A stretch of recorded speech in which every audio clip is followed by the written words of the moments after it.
Vamos a ver en esta noche 5 razones por las cuales el libro que fue sellado, a este que está hablando Daniel 12:4, no es todo el contenido del libro de Daniel, sino una porción del libro que tiene que ver con el fin de los 2300 días de la profecía de Daniel 8 y el comienzo también de la purificación del santuario, lo que nosotros conocemos como el juicio investigador, es el santuario celestial.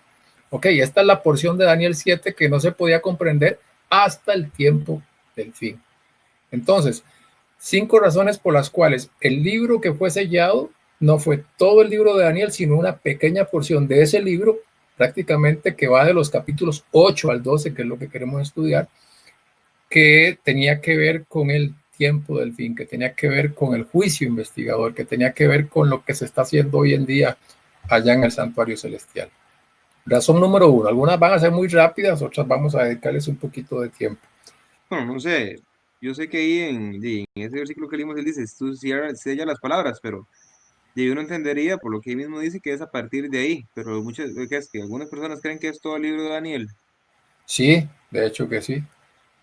Hay mucho, por eso hay gente que dice que no se puede leer el libro de Daniel, que no se puede entender el libro de Daniel porque es un libro sellado, incluso yo he escuchado personas que dicen eso. Pero vamos a ver en estas 5 razones que no era todo el libro de Daniel, que incluso en los tiempos de Daniel y bueno, mucho después, en nuestra era, ya había muchas cosas del libro de Daniel que sí se podían entender, pero algunas cosas que estaban destinadas para el tiempo del fin, tal como lo dice Daniel 12:4, que no se podían saber, que no había cómo.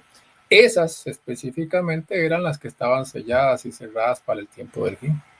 ¿Está bien? Entonces les hablaba de la primera razón y esta es la introducción del libro de Daniel. ¿Okay? Hay algo muy importante que yo no les dije la semana pasada y lo guardé para hoy.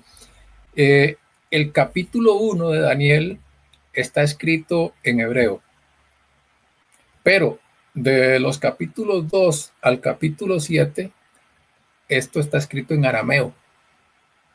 Y de los capítulos 8 al capítulo 12, vuelve a ser escrito en hebreo. Entonces, ¿cuál es esta primera razón? Bueno, la razón es la diferencia de lenguajes en el mismo libro. No. Ajá. Y una consulta, ¿qué efectos prácticos del estudio tiene el hecho de que esté escrito en diferentes idiomas? Tienes varios y lo vamos a ver precisamente cuando lleguemos a analizar Daniel capítulo 8, que si Dios lo permite lo vamos a ver la semana entrante, porque nos vamos a dar cuenta que hay algunas palabras que si no sabemos el significado correcto de esas palabras, no podemos entender muy bien ese libro. Y las vamos a ver en ese momento. Ahí se los dejo queditito para la próxima semana. Ahí vamos a ver, que es importante, de hecho, es importante. Entonces, esa diferencia de idiomas entre capítulos nos dice o nos da una pista a entender de que hay algo diferente en esos capítulos, que hay algo que distingue ciertas porciones de otras porciones. Esa es la primera razón. Espero haber quedado claro en esa. Número 2, hay evidencia clara de que la mayor parte del libro de Daniel, de los capítulos 1 hasta el capítulo 7, se podía entender mucho antes de que llegara el tiempo del fin. Y dijimos que el tiempo del fin empezó en 1798. Entonces, hay capítulos que son obvios, que sí se entendían, por ejemplo, el capítulo 1, el capítulo 3, el capítulo 4, el capítulo 5, el capítulo 6, que son los capítulos históricos. Estos no estaban sellados, pues son sencillamente historias que estaban ahí, que ocurrieron en Babilonia, que Daniel las cuenta, y no necesitamos así como la sabiduría de Salomón para poder entenderlas. Aún así, casi todo lo que se encuentra en los 2 capítulos proféticos, que es el capítulo 2 y el capítulo 7, también estaban abiertos al entendimiento mucho antes del tiempo del fin. Y quisiera leerles un par de citas de unos historiadores de la era cristiana. Uno de ellos se llamaba Hipólito. Este señor decía lo siguiente, noten ustedes cómo este hombre ya entendía un poquito acerca de estas cosas. Decía él, al hablar Daniel de la leonesa del mar, hablando del león, se refería al ascenso del reino de Babilonia, que es lo mismo que la cabeza de oro de la imagen. Noten cómo ella está hablando de que el león es lo mismo que la cabeza de oro. Después de la leonesa, ve a una segunda bestia como un oso, que representa a los persas. Pues después de los babilonios, dice él, los persas obtuvieron el poder. Y al decir que tenía 3 costillas en su boca, se refería a las 3 naciones persas, medos y babilonios, que es lo mismo que se expresa en la imagen por la plata después del oro. Sigue diciendo él. Luego viene la tercera bestia, un leopardo, que significa a los griegos, pues después de los persas, Alejandro de Macedonia obtuvo el poder al vencer a Darío. Esto es lo mismo que el bronce de la imagen. Y al decir que la bestia tenía 4 alas de ave y 4 cabezas, él mostró claramente cómo el reino de Alejandro iba a ser partido en 4 divisiones. Pues al hablar de 4 cabezas se refería a 4 reyes que se levantarían después de Alejandro. Cuando moría, dividió su reino en 4 partes. Luego él dice, la cuarta bestia era espantosa y terrible, tenía dientes de hierro y uñas de bronce. Y entonces él hace una pregunta aquí. ¿A qué poder se puede referir esto sino a los romanos, cuyo reino aún no ahora existe? Noten que este historiador está escribiendo bajo el Imperio Romano y él dice que, refiriéndose a la cuarta bestia, que es los romanos cuyo reino aún existe en los tiempos de él y se describe como hierro. Pues dice, las piernas eran de hierro. ¿Ok? Noten ustedes eso, que curioso lo que tenemos aquí. Ahora, notemos que claramente este historiador llamado Hipólito entendió el paralelo entre el capítulo 2 y el capítulo 7 y la interpretación de las bestias y todo esto. Ahora, les leo otra cita con el afán de que ustedes descubran algo, que hay algo aquí que él no entendió definitivamente. Dice lo siguiente. Consideremos más cuidadosamente lo que tenemos ante nosotros y miremoslo como si fuera con ojos bien abiertos. La cabeza de oro de la imagen es idéntica a la leonesa. Ambos representan a Babilonia.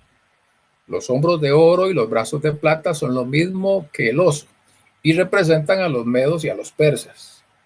El vientre y los muslos de bronce son el leopardo, que representan a los griegos desde el tiempo de Alejandro en adelante. Las piernas de hierro y la bestia espantosa y terrible representan a los romanos, que ahora, vuelve a decir, gobiernan sobre el imperio. Los dedos de barro y hierro son los 10 cuernos que iban a levantarse. Noten que en el tiempo de él no se habían levantado todavía las 10 naciones, todavía Roma imperial no se había dividido. Sigue diciendo, el otro cuerno pequeño que se levantó en medio de ellos es el anticristo. Ya él lo describía como el anticristo. La piedra que golpea la imagen y la desmenuza y que llenó a toda la tierra es Cristo, quien vendrá del cielo. Y ahora noten cómo termina. Y juzgará al mundo. Hay algo que este señor, aparte del montón de cosas que sí entendió, hay algo que él no entendió. No sé si ustedes lo captaron. Estaba en la última parte que les mencioné. Les pregunto, ¿Cristo va a venir a juzgar al mundo o cuando Cristo venga ya ha juzgado al mundo? Ya lo ha juzgado. Ya lo ha juzgado. Lo que él no entendía, este historiador, era eso. Todo lo demás lo entendía.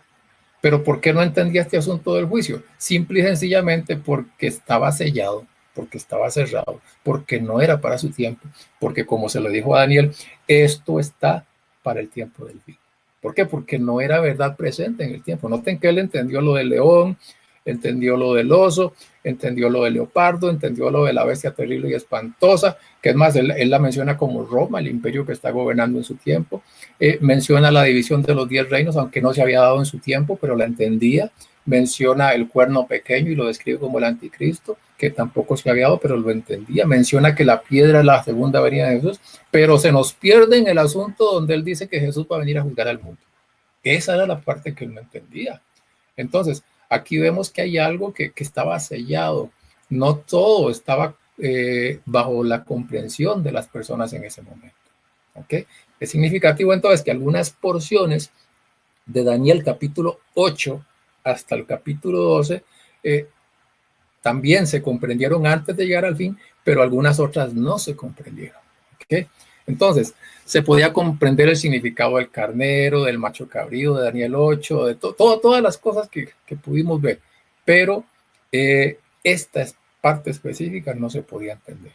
Ahora, hay personas que han cuestionado el libro de Daniel porque ellos dicen que el libro de Daniel describe cosas tan exactas que es imposible, dicen ellos, que Daniel, viviendo 500 años antes de Cristo, pudiera describirlas. Hay un filósofo pagano que se llamaba Porfirio, en ese tiempo de hace muchos años. Él dijo que las historias, que las profecías que estaban en el libro de Daniel se describían con tanta exactitud y se habían cumplido con tanta exactitud que era imposible que Daniel era el que las había escrito. Que el que escribió el libro de Daniel tuvo que haber sido alguien que vivió mucho tiempo después de Daniel y que lo que hizo fue ver el cumplimiento de todas esas profecías y ahora escribirlo como un libro profético. Pero lo que él no contaba era que Daniel no lo escribió porque lo supiera. Daniel lo escribió porque fue inspirado por Dios. Y Dios sí conoce el futuro. ¿Ok? Entonces, había un detalle del libro de Daniel que estaba para el tiempo del fin. Y eso era la profecía de los 2300 años o la profecía de los 2300 días, que en su momento la vamos a ver en estos estudios que vamos a tener. Por eso es que Dios se encargó de que esa porción del libro de Daniel no se escribiera en el hebreo, sino que se escribiera en griego, en arameo. ¿Ok? Pero con un propósito importante. Bien, razón número 3. La razón número 3 que les quiero comentar de por qué el libro que fue sellado no fue todo el libro de Daniel, sino una parte específica que tenía que ver con el tiempo del fin, que tenía que ver con el juicio, es que el espíritu de profecía, Elena de White, en diferentes ocasiones lo menciona. Y ya aquí sí, para nosotros que creemos en el espíritu de profecía, pues esto tiene todavía más peso, aparte de las 2 que le he dado y 2 más que les voy a dar. Y quisiera leerles un par de citas. Estas están, una de ellas en el libro de Hechos de los Apóstoles, la página 467. Dice: en el Apocalipsis todos los libros de la Biblia se encuentran y terminan. En él está el complemento del libro de Daniel. ¿Okay? Uno es una profecía, refiriéndose a Daniel. Otro es una revelación, refiriéndose a Apocalipsis. Y ahora noten lo que sigue. El libro que fue sellado no fue el libro de Apocalipsis, sino aquella porción, dice ella, de la profecía de Daniel que se refiere a los últimos días. El ángel ordenó, y ahora ella va a citar el texto que leímos en Daniel 12:4, tu empero Daniel cierra las palabras y sella el libro hasta el tiempo del fin. Entonces noten que ella dice que no era todo el libro, sino una pequeña porción del libro de Daniel. Y ahora noten esta otra, que es muy significativa esta. Esta está en el Conflicto de los Siglos, la página 405. Y dice así: el mensaje de la salvación se ha predicado en todos los siglos. Pero este mensaje, y ella pone entre corchetes Apocalipsis 14, 6-7, el mensaje del primer ángel, es parte del evangelio que solo podía ser proclamado en los últimos días. Pues solo entonces podía ser la verdad, o verdad, dice ella, que la hora del juicio había llegado. Las profecías, presentan una sucesión de acontecimientos proféticos que llevan al comienzo del juicio. Y ahora dice ella, esto es particularmente cierto del libro de Daniel, pero la parte de la profecía que se refería a los últimos días, debía Daniel cerrarla y sellarla hasta el tiempo del fin. Y ahora va a decir cuál era.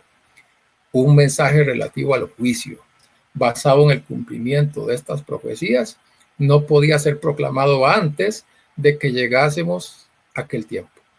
Y nuevamente cita Daniel 12:4. Pero en aquel tiempo, el tiempo del fin, dice el profeta, muchos correrán de aquí para allá y la ciencia se aumentará. Noten cómo ella lo menciona constantemente. Hay una porción que estaba para el tiempo del fin, una porción del libro de Daniel que tenía que ver con el fin, que tenía que ver con el juicio. ¿Ok? Razón número 3, que la mensajera del Señor, inspirada por el Espíritu Santo, nos dijo y escribió, y no solamente estas 2 citas hay muchas más, pero por razones de que no quiero cansarles mucho, no leo más. Ella escribió que había una pequeña porción que tenía que ver con el juicio, que tenía que ver con eso, que estaba sellada para el tiempo del fin. Ok, razón número 4, y en esta sí quiero detenerme todavía un poquito más, esta más interesante. La evidencia interna de Daniel capítulo 8 al capítulo 12 indica que el librito que fue sellado hasta el tiempo del fin es aquella porción que tiene que ver con la profecía de los 2300 días y el inicio del juicio investigador. Este es el tema central que tienen estos capítulos en común. Y vamos a ver, vamos a ir por como un vuelo de pájaro en estos capítulos. Vamos a tomar capítulo por capítulo, así muy rápidamente, y vamos a ver cómo se relacionan cada uno de ellos desde el capítulo 8 en adelante con la profecía de los 2300 días y el juicio investigador. Lo voy a mencionar así con características, no me voy a meter muy a fondo porque luego los vamos a ver ya con lujo de detalles. Por ejemplo, Daniel 8. Este capítulo contiene la cadena de eventos que ocurren entre el reino de Persia y el fin de los 2300 días que nos llega a 1844. Tenemos en el capítulo 8 un carnero con 2 cuernos y noten que la visión del capítulo 8 comienza con Medo-Persia. Después viene el macho cabrío que representa Grecia, después viene el cuerno notable que representa Alejandro Magno, los 4 cuernos que son las 4 divisiones en que se divide el reino de Alejandro Magno, que son Casandro, Lisímaco, Seleuco, Ptolomeo, sus 4 generales, ¿ok? Luego viene el cuerno pequeño, que es Roma política, que se extiende horizontalmente por la tierra hacia el sur, hacia Egipto, hacia el oriente, que es Macedonia, y a la tierra gloriosa, que es Israel. Luego ese cuerno pequeño se transforma en un poder que crece ya no horizontalmente, sino que ahora verticalmente, porque se mete con Dios, se mete con el príncipe de los ejércitos, interfiere con la obra de Cristo en el santuario celestial, persigue a los santos. Eso es lo que tenemos en Daniel capítulo 8. Entonces, desde el carnero hasta la purificación del santuario iban a pasar 2300 años o 2300 días que decía la profecía. Y al terminar ese periodo, entonces iba a comenzar el proceso de purificar el santuario, que es lo mismo que conocemos como juicio. Ahora, el problema, como veremos, es que el capítulo 8 no nos da el punto de comienzo de la profecía de los 2300 años, pero nos daba mucha información, nos hablaba muchas cosas. Ahora, hay 4 diferencias que yo quiero mencionarles aquí antes de que avancemos un poquito más. Si en algún momento ven que voy muy rápido o algo así, o algo va quedando pendiente, me interrumpen, porfa, para que lo podamos aclarar. 4 diferencias muy importantes. Aunque la profecía de Daniel 8 es paralela con la profecía de Daniel 2 y 7, hay 4 cosas diferentes ahí, se las voy a mencionar. En primer lugar, mientras que en Daniel capítulo 2 y capítulo 7, la serie de reinos comienzan con Babilonia, que es el oro, que es el león, en la visión de Daniel 8 no existe un símbolo que represente a Babilonia. La secuencia no empieza con Babilonia, sino que empieza con los medos y los persas. ¿Okay? El argumento tradicional que se da a veces para explicar esta cosa es que Babilonia estaba a punto de desaparecer de la historia y que por eso entonces no se menciona. El problema con esta interpretación es que el reino de Babilonia aún iba a durar 12 años más después de que Daniel recibe la visión del capítulo 8, que es en el 550 a.C. Recordemos que Babilonia cae en el 539. Entonces, obviamente, Babilonia está ausente por otra razón. ¿Cuál podía ser? Bueno, la respuesta es que los 2300 días no comienzan durante el periodo de Babilonia, sino que comienzan durante el periodo de los medos y los persas. Por eso es que no son mencionados ni siquiera ahí. Y en segundo lugar, es que el punto central de Daniel capítulo 8 va a ser el santuario.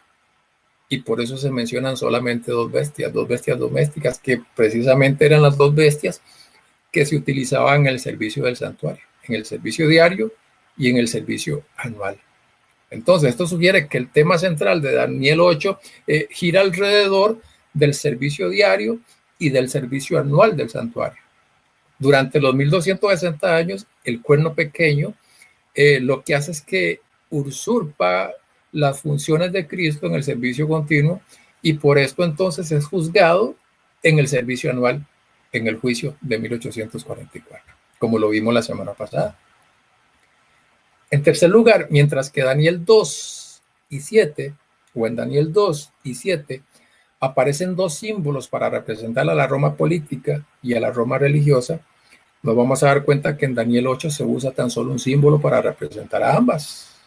El cuerno pequeño primero se extiende política y geográficamente por la tierra hacia el sur, hacia el oriente, hacia la tierra gloriosa, y luego se extiende verticalmente hacia el cielo. Es decir, que el cuerno se expande políticamente y luego religiosamente. La introducción de otra vez, y ahí en el capítulo 8, lo que hubiera hecho era destruir la linda simetría que tiene el capítulo, y tal vez hubiera echado por tierra todo este asunto del punto central que Dios quería dar, que era santuario. No podían haber 3 bestias, no podían haber 4 bestias, tenían que haber solamente 2, porque el tema central de Daniel 8 era santuario. En cuarto lugar, mientras que Daniel capítulo 2 y Daniel capítulo 7, la secuencia de poderes termina con el establecimiento del reino eterno de Cristo, Daniel 8, no hace referencia a este reino, no lo menciona. Esto se debe al hecho de que Daniel se enfermó, y yo quisiera que ustedes me acompañen ahí a Daniel capítulo 8, versículos 26 y 27, y alguien lo pueda leer. Dice, la visión de las tardes y mañanas que se ha referido es verdadera, y tú guarda la visión, porque es para muchos días. Y yo, Daniel, quedé quebrantado, y estuve enfermo algunos días, y cuando convalecí, atendí los negocios del rey, pero estaba espantado a causa de la visión y no la entendía. ¿Notan? Era tanta la información que Daniel estaba recibiendo en el capítulo 8 que él se enferma. Y entonces Gabriel dice, no voy a dejarlo quietito. Y regresa en el capítulo 9 hasta el capítulo 12 para explicarle a Daniel lo que había quedado pendiente en Daniel 8. En el capítulo 9 retoma, es más, del capítulo 8 al capítulo 9, nosotros lo que hacemos es voltear la página nada más, pero nos vamos a dar cuenta que hay 10 años de diferencia, hay bastante. Y Daniel comienza a investigar y comienza a ver un montón de cosas. En el capítulo 9 llega el ángel Gabriel a explicarle lo que no le había explicado en el capítulo 8, pero tampoco se lo explica todo. Lo único que le explica de los 2300 días son las 70 semanas. Eso es todo lo que le explica. Entonces tiene que regresar en el capítulo 10, 11 y parte del 12 a terminar de explicarle no solamente lo que tenía que ver con la visión de las 70 semanas, sino ahora terminarle los 2300 años, explicarle cuándo iba a empezar el juicio y explicarle todavía más, porque nos vamos a dar cuenta cuando lleguemos a Daniel capítulo 11, Daniel capítulo 12, que Gabriel no solamente lo lleva hasta el juicio 1844, sino que lo lleva más allá, lo lleva al fin del tiempo de gracia, lo lleva a la resurrección especial, lo lleva a la venida de Cristo y lo lleva todavía más hasta la glorificación del pueblo. Entonces es muy amplio, ¿ok? Esas son las 4 diferencias. Ahora, si vamos a Daniel capítulo 9, Daniel 9 nos da la fecha en la que inicia la profecía de los 2300 días o 2300 años. Recordemos que Daniel 8 menciona el periodo de los 2300 días, pero no nos da el punto de comienzo. Pero en el capítulo 9 hallamos la fecha exacta, esa fecha que dio comienzo a la profecía. Entonces, las 70 semanas constituyen los primeros 490 años de esa profecía. Y la profecía empieza o empezaba o empezó durante el periodo de Persa, de los reyes de Persia, en el otoño del año 457. Entonces, esta es la verdadera razón por la cual no se menciona a Babilonia en Daniel 8. La profecía de los 2300 días o 2300 años no comienza durante el periodo de Babilonia, sino durante el periodo de los persas. Noten cómo lo vio la mensajera del Señor. Hay un libro que está en inglés, se llama la verdad santificada, o la vida santificada, más bien sería la traducción. Noten lo que ella dice. Estoy leyendo la página 49. En la ocasión que se acababa de describir, y ella está citando Daniel capítulo 9, el ángel Gabriel le impartió a Daniel toda la instrucción que en ese momento Daniel era capaz de recibir. No obstante, pocos años después, y ahora va a citar Daniel 10, en Daniel 10, el profeta deseaba aprender más en cuanto a los temas que no se le habían explicado plenamente y se propuso una vez más buscar luz y sabiduría de Dios. Y ahora ella va a citar Daniel capítulo 10, versículos 2 y 3, que dice: en aquellos días yo, Daniel, estuve afligido por espacio de 3 semanas. No comí manjar delicado, ni entró en mi boca carne, ni vino, ni me ungí con ungüento, hasta que se cumplieron las 3 semanas. Dicho sea de paso, les adelanto, cuando nosotros estudiamos el capítulo 10 de Daniel a fondo, vamos a darnos cuenta que es uno, por lo menos para mí, es uno de los capítulos más preciosos del libro de Daniel. Tiene cosas ahí entre telones que ustedes y yo nos vamos a dar cuenta cómo actúa Dios y qué lucha hay en el mundo invisible de la que nosotros no nos damos cuenta. ¿Okay? Ahora demos un vistazo al capítulo 10 así como muy por encimita. Para que la profecía de los 2300 días pudiera comenzar a tiempo, era necesario que ocurrieran varios eventos. En primer lugar, Ciro, que era el rey de los persas, tendría que emitir un decreto autorizándole a los judíos a que regresaran a su tierra para reconstruir Jerusalén, para reconstruir el templo. Después de este decreto inicial, otros reyes de Persia tendrían que dar decretos adicionales que también autorizaran la reconstrucción de la ciudad, la reconstrucción de los muros, el establecimiento de lo que ellos llamaban la teocracia judía, que era el gobierno dado por Dios directamente, porque no era solamente levantar el muro, no era solamente edificar el templo, ellos tenían que volver a poner en orden todo el sistema de sacrificios y todo el asunto. Entonces esa profecía tenía que darse ahí. Ahora, Satanás, a quien en el capítulo 10 vamos a darnos cuenta que se describe como el príncipe de Persia, sabía muy bien esto. Y por lo tanto, entonces, él trabajó en la mente de Ciro y de los reyes de Persia para que no emitieran los decretos que le permitirían a los judíos restaurar sus instituciones políticas y religiosas. Ahora, ¿qué pasaba en este asunto? Si Israel no regresaba, si la profecía de los 2300 no empezaba, si Satanás ganaba la victoria, bueno, no se reconstruía el templo, no se reconstruía la ciudad, no se reconstruían los muros, no se iba a establecer la teocracia, la profecía de las 70 semanas y la de los 2300 años no podía cumplirse, el plan de Dios iba a quedar frustrado, no venía Mesías, no había nada. Por eso es que vamos a darnos cuenta en Daniel capítulo 10 que era una lucha muy grande la que había ahí. Pero al fin llega Miguel en auxilio a Gabriel para que Ciro y los reyes de Persia entonces den los decretos correspondientes en su debido tiempo, en su debido momento, y así fue que la profecía, las 70 semanas y los 2300 años comenzaron en el momento preciso que la profecía indicaba. ¿Okay? Y comparto con ustedes otra cita que está en Profetas y Reyes, esta vez la página 418-419. Noten cómo Elena de White describe esta situación.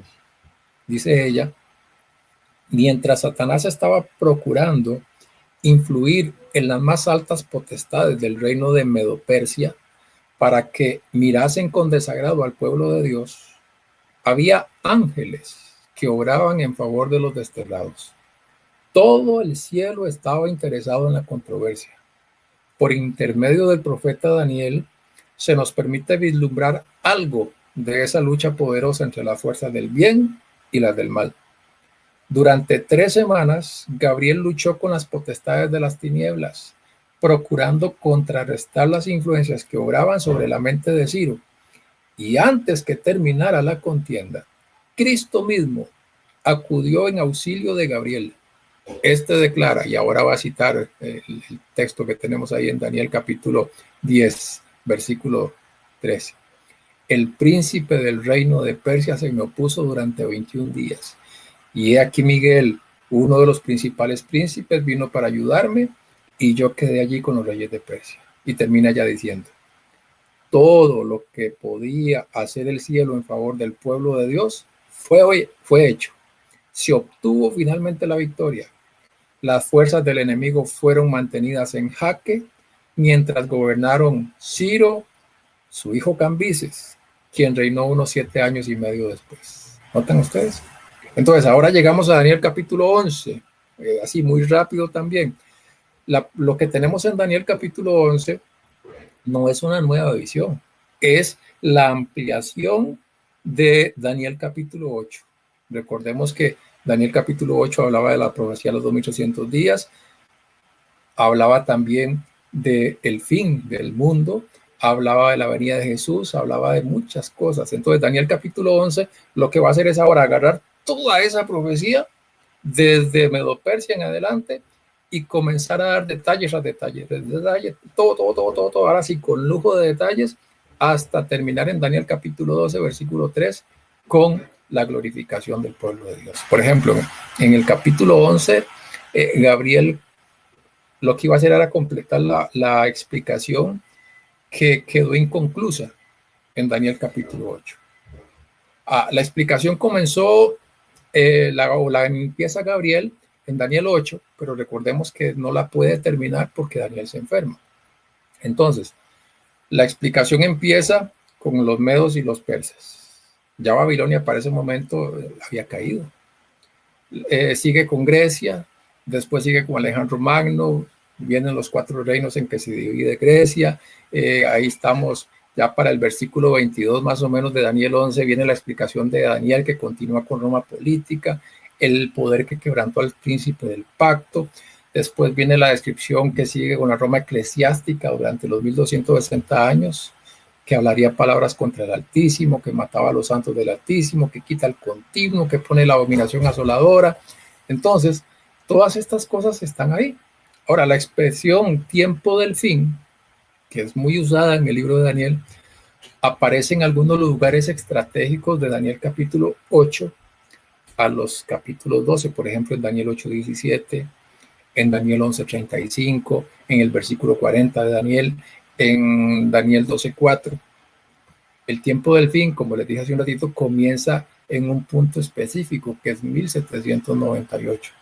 Y luego continúa un periodo de tiempo que ya no es el tiempo del fin, sino que es el fin del tiempo. ¿Ok? Les voy a dar, bueno, ustedes ya les di las citas, Daniel 8:17, 11:35, Daniel 11:40, Daniel 12:4. Ahí ustedes las pueden buscar y se van a dar cuenta que las expresiones aparecen ahí. Ahora, comparto otra cita con ustedes para que veamos un poquito más de este asunto. Conflicto de los siglos, la página 356. Noten lo que ella dice acá. El mensaje de salvación ha sido predicado en todos los siglos, pero este mensaje es parte del evangelio que solo podía ser proclamado en los últimos días, pues solo entonces podía ser verdad que la hora del juicio había llegado.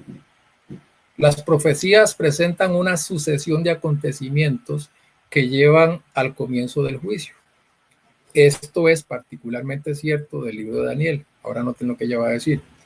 Pero la parte de su profecía que se refería a los últimos días, debía Daniel cerrarla y sellarla hasta el tiempo del fin. Y ahora va a explicar cuál era. Un mensaje relativo al juicio basado en el cumplimiento de estas profecías no podía ser proclamado antes de que llegásemos al tiempo del fin. Y entonces ella cita Daniel 12:4 y sigue diciendo: semejante mensaje no se predicó en los siglos pasados, y pone varios ejemplos. San Pablo no lo predicó. Predijo a sus hermanos de la venida de Cristo para un porvenir muy lejano. Los reformadores lo proclamaron, no lo proclamaron tampoco. Y sigue avanzando ella en la historia. Martín Lutero fijó la fecha del juicio para cerca de 300 años después de su época. Y termina la cita diciendo: pero desde 1798 el libro de Daniel ha sido desellado. La ciencia de las profecías ha aumentado y muchos han proclamado el solemne mensaje del juicio cercano. ¿Notan ustedes? Entonces, así un vistazo a lo que tiene que ver los últimos versículos de Daniel 11, donde ya se abre el libro, donde ya se le quita el sello. Por ejemplo, si ustedes ven en Daniel capítulo 11, versículo 40, la primera porción de Daniel 11:40, aquí describe la herida mortal que recibió el rey del norte, que es el papado, en 1798, cuando el rey del sur, que es Francia, lo ataca. En la segunda parte del versículo 40 hasta el versículo 43, describe cómo el rey del norte, que es el papado, recupera su poder al sanársele la herida, que es todavía lo que nosotros estamos ya casi. Entonces, ¿qué iba a hacer? Iba a lograr subyugar a todo el mundo. Este hecho se describe como una conquista que abarca desde el río Éufrates en el norte, Libia, Egipto, Etiopía en el sur, pero el remanente resiste la supremacía del rey del norte, proclamando el mensaje del sellamiento que viene del oriente y el fuerte clamor que viene del norte, donde dice que noticias del oriente y del norte lo iban a atemorizar. Ahí. Ahora, ¿sí? Y ahí a nivel de cielo, estamos hablando de en el cielo, ¿qué sucedió? Digamos, porque en 1798, bueno, si recordamos esto de el Papa, ¿verdad? En Napoleón, etcétera, pero sabemos que tal vez no estoy adelantando en Apocalipsis de Juan llora, ¿verdad? Porque no hay nadie quien pueda abrir el libro, que sabemos que ese libro es el que selló Daniel, sabemos que es Jesús, a nivel del cielo, ¿verdad? Perdón que lo interrumpa. El libro que Daniel, que Juan ve en la mano del que está sentado en el trono en Apocalipsis 14, 4 y 5, y por el que él llora, que nadie puede abrir, no es el libro de Daniel. No es ese entonces. No, es otro libro. Pero, digamos, si ese libro que Daniel sella, el único que lo puede abrir es Jesucristo, ¿no? Sí, precisamente. Y nos vamos a dar cuenta, por eso queremos conectar todo esto con Daniel capítulo 10, con Apocalipsis capítulo 10, porque ustedes se van a dar cuenta que en Apocalipsis capítulo 10 hay un ángel que se para enfrente con un pie en el cielo, con otro pie en la tierra, Ajá. y que tiene un libro abierto en su mano. ¿Lo han leído así? ¿Ok? Sí, sí. Ese libro que ese ángel de Apocalipsis 10 tiene abierto es el libro que Daniel selló. Pero no todo el libro de Daniel, sino la parte específica que hemos venido hablando que tenía que ver con el fin. ¿Por qué? Porque cuando lleguemos a Apocalipsis 10, que de hecho vamos a durar unas 4 sesiones estudiando Apocalipsis 10, porque eso sí lo vamos a ver con lujo de detalles, nos vamos a dar cuenta que Apocalipsis 10 se cumple específicamente en 1844. Entonces, ese ángel que representa a Cristo Jesús en Apocalipsis 10, que abre el libro, vamos a darnos cuenta que ese libro que se abre es la porción de Daniel que estaba sellada, que ya llegamos al tiempo del fin, ya llegamos a 1798 y ahora el ángel la abre para el conocimiento de cada uno de nosotros, y entre muchas cosas lindas que vamos a descubrir que pasaron ahí, surge la Iglesia Adventista, y por eso es que nosotros estamos como un movimiento profético para un tiempo específico, con un mensaje específico. Entonces, en 1798, a nivel de cielo, digamos que sí, no pasó nada como en 1844, que digamos, sabemos que el lugar, pasó el lugar santo, lugar santísimo, sino que lo que sucede es que marca nada más este inicio del tiempo del fin. Correcto, correcto. Porque en 1798 lo que sucede es que se acaban los 1260 años de gobierno del Cuerno Pequeño. ¿Ya? Entonces, de 1798, cuando ya se acaba el tiempo de gobierno, los 1260 años del Cuerno Pequeño, ya como no hay persecución, ya como ahora comienza a haber un poquito más de ambiente para que la gente estudie la Biblia, ya como comienzan algunos a traducir la Biblia, como ya se da a otros idiomas y hay un gran despertar, entonces comienza un gran ánimo en cuanto al estudio de las profecías, marcando el inicio del tiempo del fin, hasta que llegamos aproximadamente, ¿qué le digo?, a 1816 con Guillermo Miller, que Dios lo llama para que él comience a estudiar la Biblia ya con más detenimiento, pero no solo a Miller, llama a muchas personas alrededor del mundo, pero el más destacado en este momento es Miller. Y Miller dura desde 1816 hasta 1830 aproximadamente estudiando la Biblia versículo por versículo, hasta que se topa con Daniel 8:14, hasta 2300 tardes y mañanas, y el santuario será purificado, a tal punto que él interpreta que el santuario que va a ser purificado es la tierra, y le dice que es la segunda venida de Jesús, y ya nosotros conocemos parte de esa historia. ¿Ok? Vean cómo Dios lo llevaba todo como en orden, porque Él es el que conoce todo. ¿Estamos bien?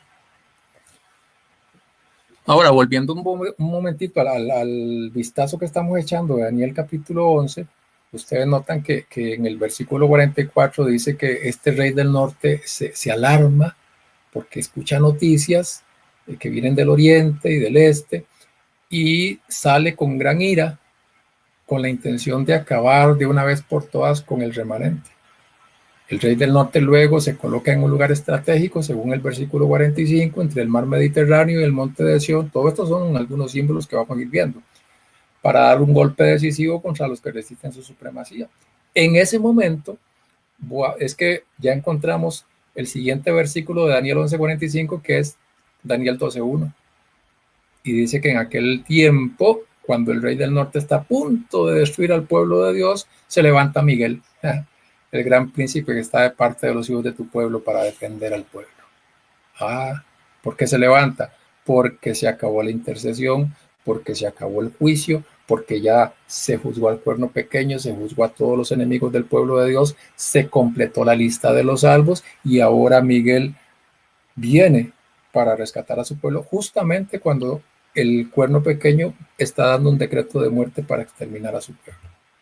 Entonces, hermano Mike, sí.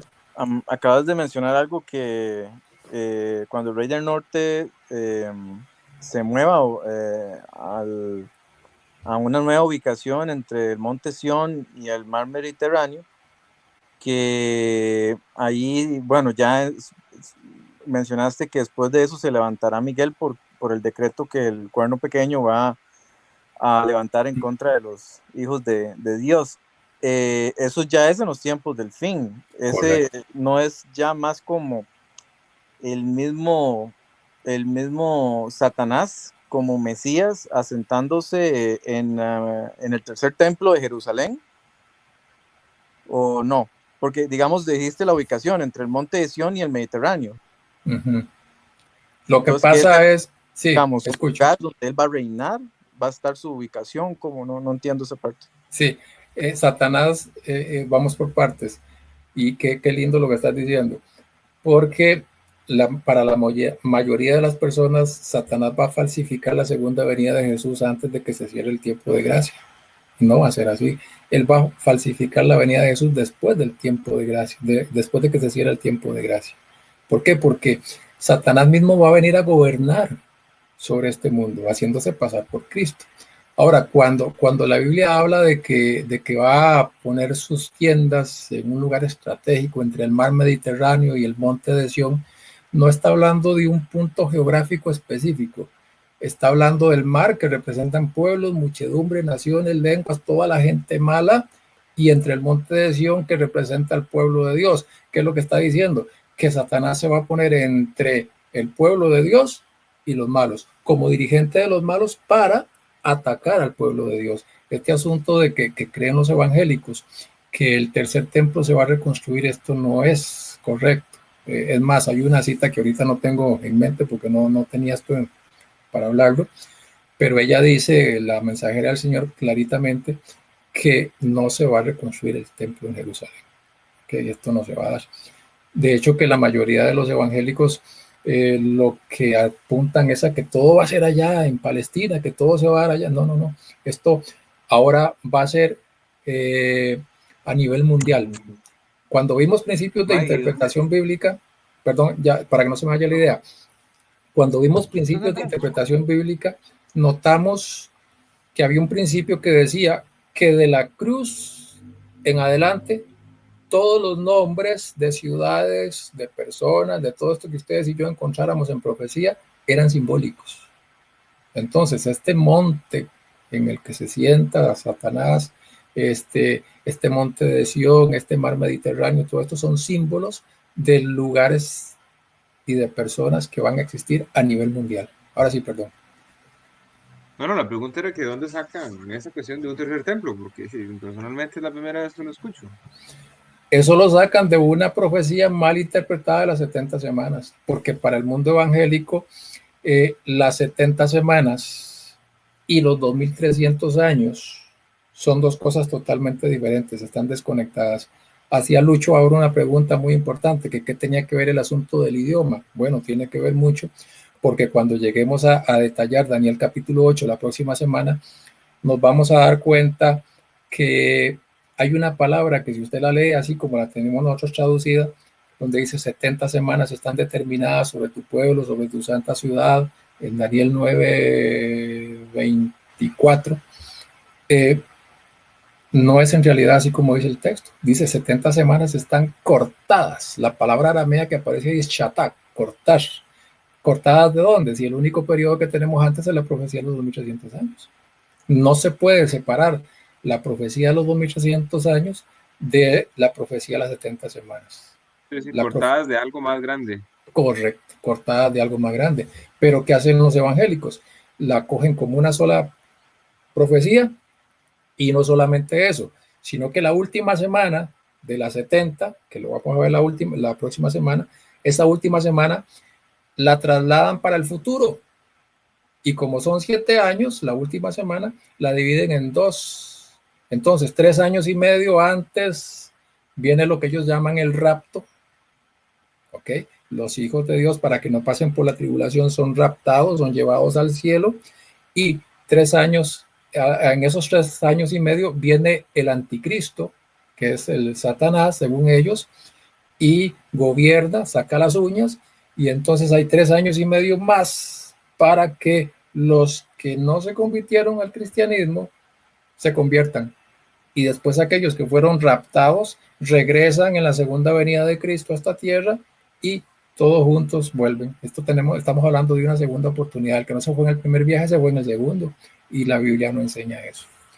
Es más, y entonces esa última semana de la profecía de las 70 se la achacan a Satanás o al anticristo, cuando la Biblia es clara al decir que quien aparece en la última semana es el Mesías, es Cristo Jesús, y está hablando desde el año 27, cuando Jesús se bautiza, hasta el año 34. Y tiene que ver con el asunto del bautismo, tiene que ver con la muerte de Jesús, tiene que ver con la resurrección, que es lo que está haciendo aquí Satanás, echando por tierra totalmente todo lo que Jesús hizo en su sacrificio. ¿Notan qué terrible que es esto? Pero ahí lo vamos a ir viendo poquito a poco. Entonces, en el capítulo 12 de Daniel, versículo 1, se levanta Miguel para defender a su pueblo, justo cuando se está dando un edicto de muerte contra su pueblo. Después de que se levanta Miguel, el pueblo de Dios pasa por un tiempo de angustia, que está descrito ahí en Daniel capítulo 12, versículo 1. Al final del tiempo de angustia, los justos son libertados. Viene la resurrección especial de Daniel capítulo 12, versículo 2. ¿Quiénes son? Los que se hayan inscritos en el libro de la vida, todo eso. Luego el pueblo de Dios brilla como las estrellas a perpetua eternidad, que está en Daniel capítulo 12, versículo 3. ¿Ok? Entonces, la visión de Daniel 8 solo explicó la cadena profética desde el reino de Persia hasta el comienzo del juicio después de los 2300 días. Nos llevó nada más del año 457 al año 1844. La explicación de Daniel capítulo 11 comienza en el mismo lugar que empezó Daniel capítulo 8, pero en vez de llevarnos tan solo desde el reino de Persia hasta el momento cuando terminan los 2300 días, que es en 1844, va más allá. Eso nos lleva al momento cuando concluye el juicio, nos lleva al momento cuando Miguel se levanta, nos lleva al momento cuando viene la resurrección especial. ¿Sí? Entonces el tiempo del fin no es, digamos, no arranca en 1844, por lo que se está diciendo. El tiempo del fin es en 1798, pero todavía queda un lapso ahí, que es hasta 1844, que es donde terminan las 2300 tardes y mañanas. Correcto. Okay. Porque lo que marca el inicio del tiempo del fin son las señales de Mateo capítulo 24, que ustedes encuentran ahí: el sol se iba a oscurecer, la caída de las estrellas, el enrojecimiento de la luna. Y dicho sea de paso, estas señales se dan a 1780, 1755. La última, la caída de las estrellas, se da en 1833. Y son eventos que les marcan a ellos que están cerca de que ocurra algo. ¿Y qué es eso que ocurre? Bueno, eso da mucho pie para la predicación que ellos dan de que Jesús iba a venir supuestamente en 1844. Okay. Ahora, Daniel capítulo 12, versículos del 5 al 13, esta sección no comienza una nueva visión. En realidad lo que tenemos aquí en estos versículos es el epílogo, es el final, es la conclusión del libro a donde Gabriel procura explicarle a Daniel los periodos de tiempo que aparecen anteriormente en el libro. ¿Okay? Y aquí hay que tener mucho cuidado porque dentro de nuestra iglesia se están levantando personas que están agarrando unos periodos de tiempo que vienen aquí en Daniel 12, si no me equivoco son los versículos 11 y 12, donde habla de 1290 días, de 1335 días, y los están aplicando como tiempos literales para el futuro. Eso es desconectar totalmente el asunto que tenemos en Daniel capítulo 12. Ok, esa es la cuarta razón. Voy con la quinta, muy rápido para ir terminando. Esta quinta es cortita también. No sé si vamos bien hasta acá. Estamos hablando de las razones por las cuales el libro que fue sellado no fue todo el libro de Daniel, sino una pequeña porción nomás que tenía que ver con el tiempo del fin. Hermano Mike, sí. Yo he escuchado que, bueno, algunas personas interpretan estos 1290 días y 1335 días como días en sí, no con el principio día por año. Correcto. ¿Verdad? Pero ¿cuál es la interpretación correcta? O no sé si eso se va a ver en las próximas sesiones, pero... Sí, eso si lo no vamos a ver. Eso lo ¿será? Vamos a ver. Lo que está pasando acá en Daniel capítulo 12 es simplemente que Daniel está preguntando nuevamente por qué quiere saber muchas cosas y el ángel comienza a darle explicaciones. Por ejemplo, se lo voy a resumir muy rápido, luego lo vemos con lujo de detalles. Hay 3 periodos de tiempo, 1260 días, que ustedes saben que fue de 1700, del año 538 a 1798. Hay un segundo periodo de tiempo que es de 1290 días. ¿Ok? Es más, vayamos a Daniel capítulo 12, aquí rapidito. Daniel capítulo 12 para que los leamos y los vayamos explicando así muy rápidamente.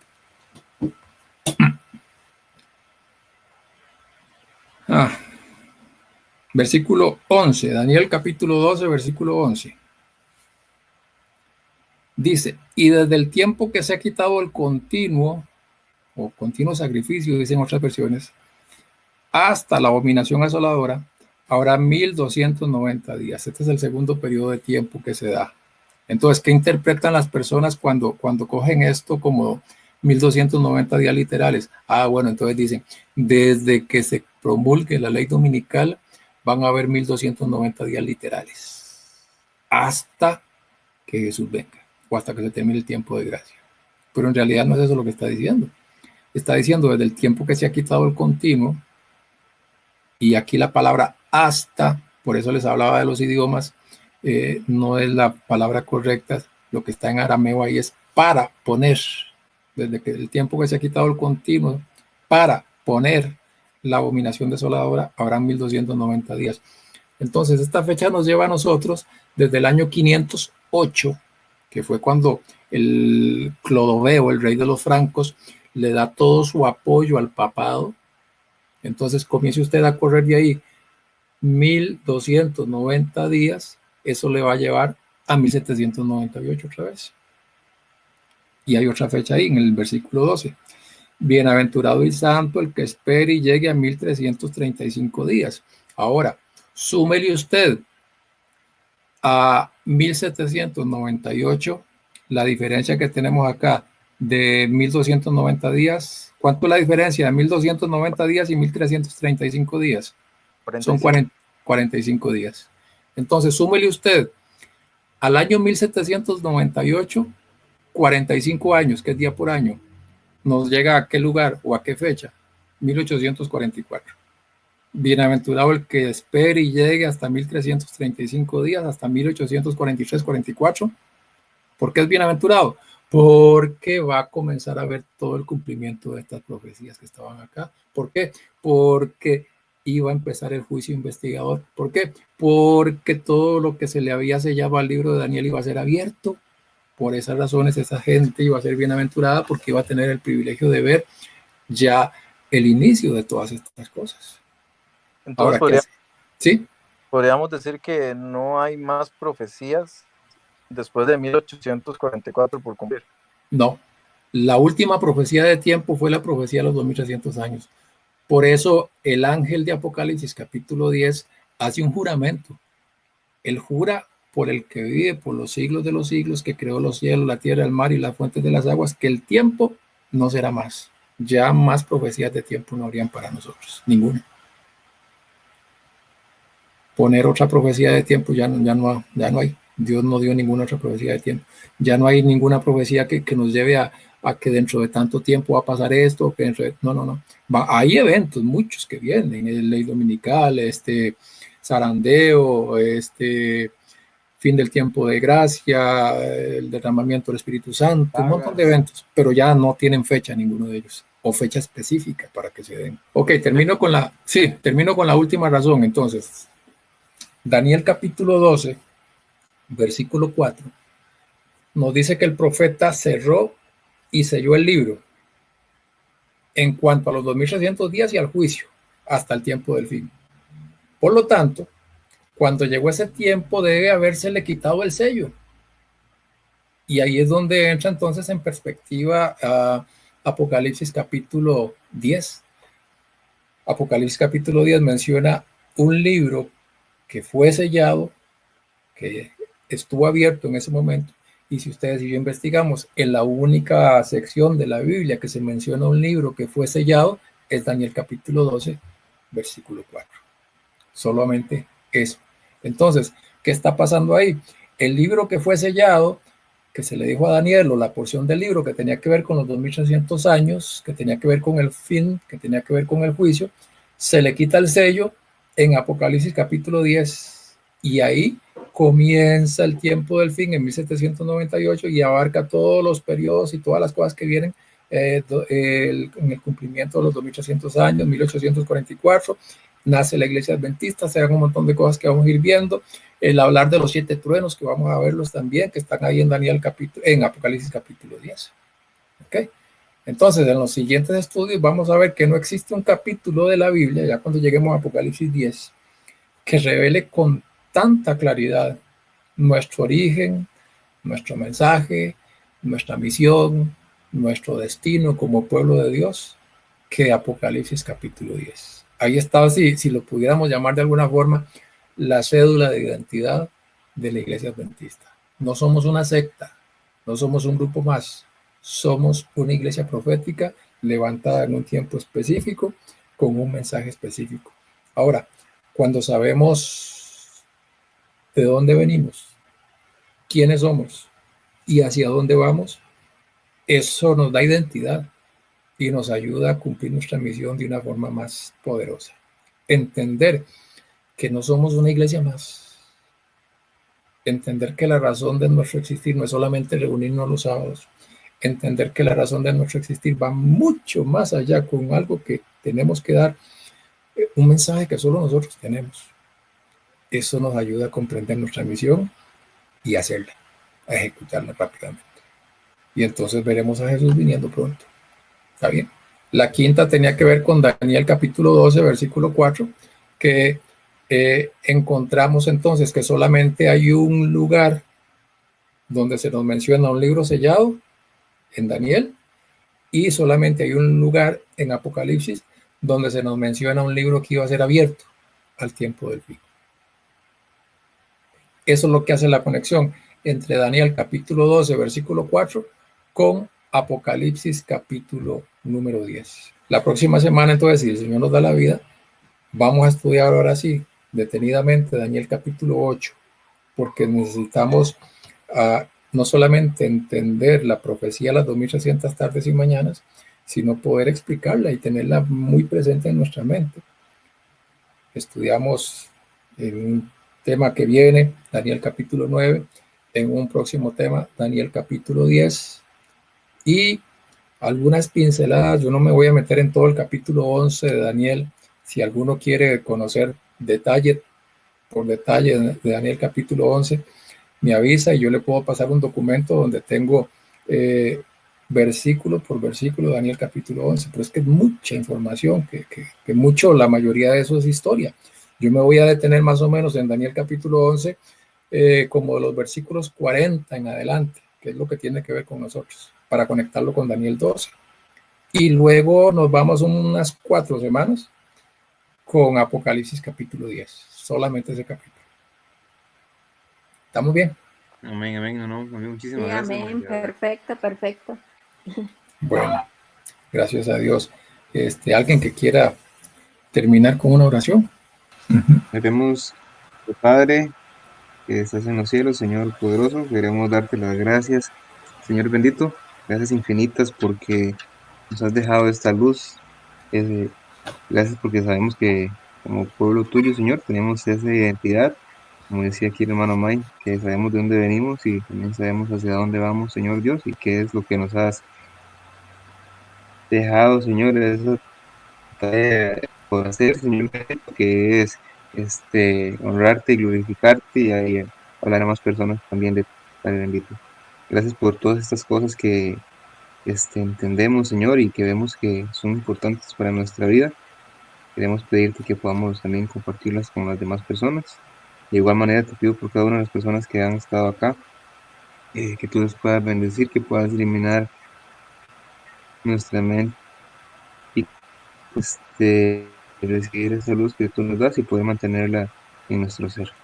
Danos tu bendición y compañía, Señor, y al desconectarnos de acá, que puedas bendecir también nuestro descanso, Padre bendito, para seguir con nuestras cosas de la semana. Y sin dejarte a ti de lado, Señor, y seguir investigando en tu palabra. Amén. Jesús.